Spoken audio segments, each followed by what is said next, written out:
Crime બ્રાન્ચને મોટી સફળતા મળી છે। 5 ગરફોડ ચોરી ગુના ડિટેક્ટ થયા છે। 2 આરોપી જામનગર રોડથી ઝડપાયા છે। 20 લાખના મુદ્દામાલ સાથે ધરપકડ કરવામાં આવી છે। સોના ચાંદી રોકડ રિકવર કરવામાં આવ્યું છે। બંધ મકાનો નિશાન બનાવતી ટોળકી ઝડપાઈ છે।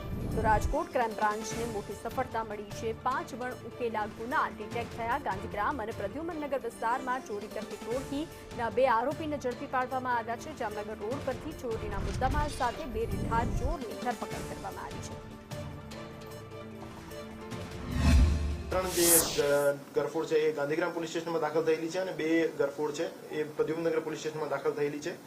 એ 2 રીઢા ગુનેગાર જે છે એ 5 રહેણાંક મકાનોમાં ઘૂસી એમાં ગરફોડ ચોરીને અંજામ આપ્યો હતો। તો આ બંને ગુનેગારોને ચોરીમાં ગયેલ મુદ્દામાલ સાથે રાજકોટ શહેર ક્રાઇમ બ્રાન્ચ દ્વારા અટક કરવામાં આવેલ છે। એ જે 2 ગુનેગાર છે સુનિલ ઉર્ફે આર્યન ભાવેશભાઈ શિયાળ અને કિરણ કિશોરભાઈ એંદરિયા, એમને બંનેને અટક કરી મુદ્દામાલ અમે કબજે કરેલ છે। સુનિલ ઉર્ફે આર્યનના વિરુદ્ધ 9 ગુના દાખલ થયેલા છે, જેમાં લૂંટ, ચોરી, ગરફોડ, મારામારી અને સ્નેચિંગના ગુના છે અને ટોટલ એમની પાસેથી 101 ગ્રામ સોનું, 1 કિલો જેવી ચાંદી અને 4,11,000 જેવા રોકડ એમની પાસેથી બરામદ કરવામાં આવેલ છે અને આગળ એમને લોકલ પોલીસ સ્ટેશનમાં હેન્ડઓવર કરી આગળની કાર્યવાહી માટે સોંપી દેવામાં આવે છે।